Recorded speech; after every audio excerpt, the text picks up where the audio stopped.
Acceleration sprint video analysis. Let's go over the 3 biggest errors that I see in acceleration in my athletes, how they're all connected, and a drill that you can do to fix it starting today.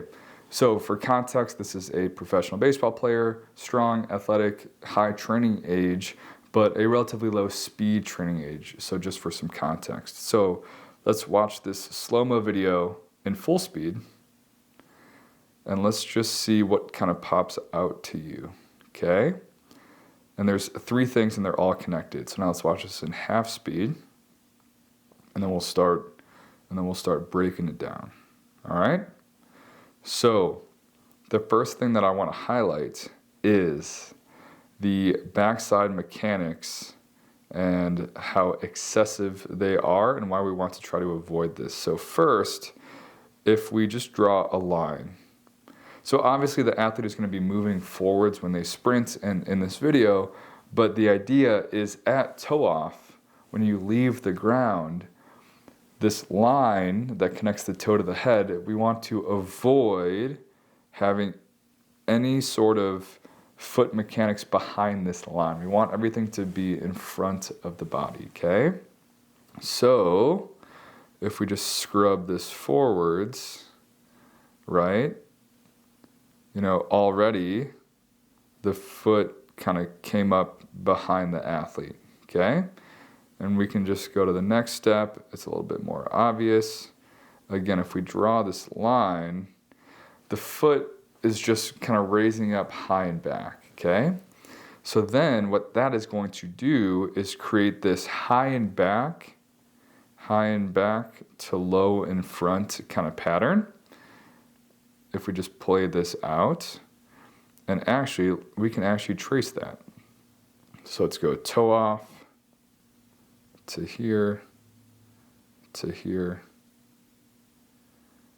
to here, to here, okay? So not as exaggerated as I drew it first, but this high and back to low and front kind of pattern, okay? And this is going to be ineffective for a few reasons. So first, the athlete isn't really getting off the ground. And this is where still shots and sprinting can be deceptive, because right here, if we just look at this, it looks pretty decent, right? I want a little bit bigger arm action, but we have a big, nice thigh split. This is 100, almost 110 degrees, 102, 105, depending on how I draw it.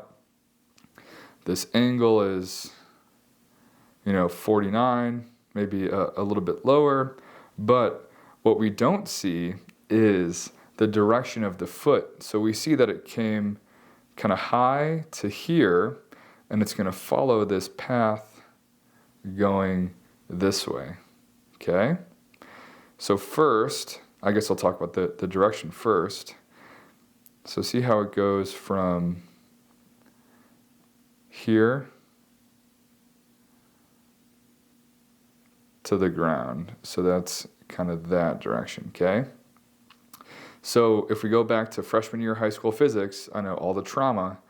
If we hit the ground going this way, well then how is the ground going to hit us back? The opposite. Well, I don't think the athlete's trying to sprint that way. I think they're trying to sprint this way, right? So what we would want to do is from this position, attack the ground this way, so then it hits the ground. We hit the ground and it hits us back going that way, okay? So first, the direction of our foot strike is just going to be backwards, okay? Second, the athlete isn't getting that much space off the ground. And just like trying to hammer a nail, right? You're not going to raise the hammer off the nail like this much to try to smack the crap out of it, right? You're going to get that hammer super high up, create a lot of energy, and then hit it.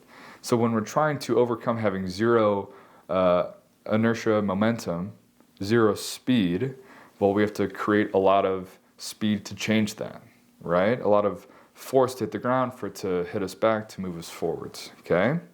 Especially a big, strong athlete like this. So we don't have a lot of energy, and we have a lot of energy going in the wrong direction. So that's how backside mechanics affects our foot strike. And then next is just the location of the foot strike. So what kind of just jumps out to me is this huge thigh split at ground contact, which means that one foot is too far in front and the other foot is kind of trailing behind. Again, it's that backside mechanics, okay? And this is going to be negative and slow for a few reasons. So first, just seeing how far in front of the hips that is. The analogy that I have is kind of like pole vault.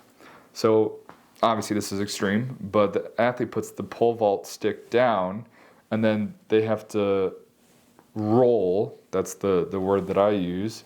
They have to roll until their body gets in front of it, and then they can, or at least the angle of the stick gets to where they want it to be, which is vertical, okay?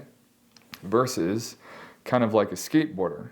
A skateboarder is going to hit the ground underneath their hips or a little bit behind because they just want to quick jab the ground and then recover. So imagine if a skateboarder, if their foot is in the middle of the board and then they hit the ground kind of even with the front of the board, well, they can't push from there, right? Because that's going to push them backwards. They have to wait until the skateboard goes in front of their foot and their shin angle goes from facing them to facing forwards. And we see that with this shin angle right here, right? So if this athlete were to push right now, then they would go up. And that's what makes a vertical jump, and a broad jump, a broad jump. In a broad jump, the athlete has to kind of roll forwards and create a forward shin angle so then they can then push and obviously jump forwards. Versus a vertical jump, the shins stay vertical. So because they're reaching in front of themselves, they have to wait and roll to create the shin angle that they want. So if we clear this and just scrub it, right, now they have a shin angle that they want. Versus if they were to strike underneath their hips, imagine if they hit the ground right there, then they can get on and off the ground quicker, okay? And just to hide again this backside idea, like this is a top speed, can you cycle and dribble? Can you fold your leg? This is a top speed mechanic with an acceleration kind of body posture and lean, right? So now that I explained some of it, I'll play this even slower. Look at how the foot goes high and back to low in front with a poor angle, way in front of the athlete, and they have to wait. They have to roll through their contact to create an angle to push again. This time, let's just watch this foot, the right foot, and just follow the path. Kind of medium, and then it kind of just gets placed straight down. And then it comes up super high in the back to low in front, and it kind of just gets placed down, okay? And then let's run this back and watch the left foot now, okay? Medium in front, that foot's just hovering on the ground. It's not really going anywhere. Then we get that like top speed kind of cycle, high and back to low in front. And then you get the point, But just to reiterate, like this first contact right here, like look at how far in front of the athlete that is. They just have to waste so much time just to, let their hips travel to like right there, So consequently, we know what we're not looking for, so what do we do about it?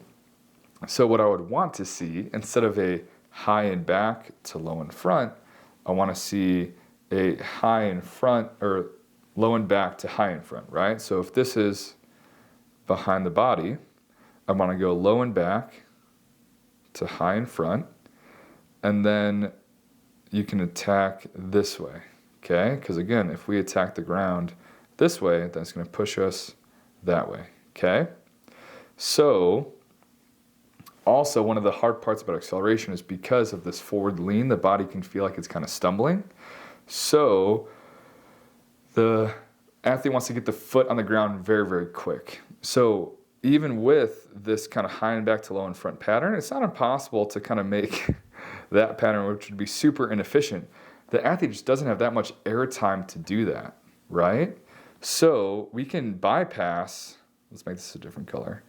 We can bypass all of this stuff and then just go, there to there, okay? If you guys are following my scribbles. So we want to go low and back to high in front, and then that gives us a nice angle to attack down and back. Okay? So we'd go here to here, low and back, high and front, low and back, high and front. Instead of, we'll go back to yellow, here to here, here to here. Okay, hopefully if you guys see the difference. So anyone can complain about stuff, so now what do we do about it? One of my favorite drills, one of my most valuable pieces of training equipment, what you put into it, aka how much it costs, versus the versatility and the impact of the drills that you can do with it, is the bands, okay? So let's watch this drill full time, a few times, and let's see if you can notice a few of the things or the opposite of a few of the things that I pointed out in the acceleration video, okay? So first, in essence, just the band is going to make good posture, because if the band wins, the hips get pulled back, it's just not going to go very well, okay? Second, if the band is pulling this way, well, then I have to make opposite energy to stay in the same spot. Well, if I want to go this way, then I have to hit the ground this way, so then it'll push me back that way. So just staying in the same spot with the band pulling you back is going to make you need to hit the ground down and back, so it pushes you up and forwards just to keep you in place, okay? And next, if we draw from the straight line from the head kind of down, that everything is front side, right? The foot is not coming back and up because it doesn't have the amount of time to, right? That would be so inefficient and lead to a bad ground contact. And look at how high the feet are getting off the ground, okay? So we can see that the foot is right here and it's going to attack down at this angle right underneath the hips, you know, basically every single step. Let's play this even slower. So the feet are coming high in front, attacking down and back, good posture. So why I like this drill and conceptually improving acceleration, if you can't accelerate at an aggressive angle, right, 45 degrees, 50 degrees, well, let's make it a little bit easier, set the athlete for a little bit more success, you know, with an angle like, you know, this is like 75, 80 degrees, right? So can we accelerate well, have good form, upright, improve that, groove that, and then slowly lower the athlete down to acceleration angle as we kind of go. So this could start with an A run in place, then you have a moving forward slowly for 5 yards, 10 yards. So they're gonna need to lean forwards a little bit more to actually make some forward speed. And then you can turn it into like a sprint with an A run focus and then kind of go from there. So a banded A run in place is going to eliminate backside mechanics. It's going to make you have to attack down and back, and then you're going to have to get high off the ground to create enough energy to counteract the band. So there you have it, the 3 biggest errors I see in acceleration and how they are all connected. So just a reminder what we're looking for, what we want to do: avoid backside mechanics, have a pattern of low and back to high in front, so we can attack the ground with a lot of energy in the direction that we want with quick, effective ground contacts.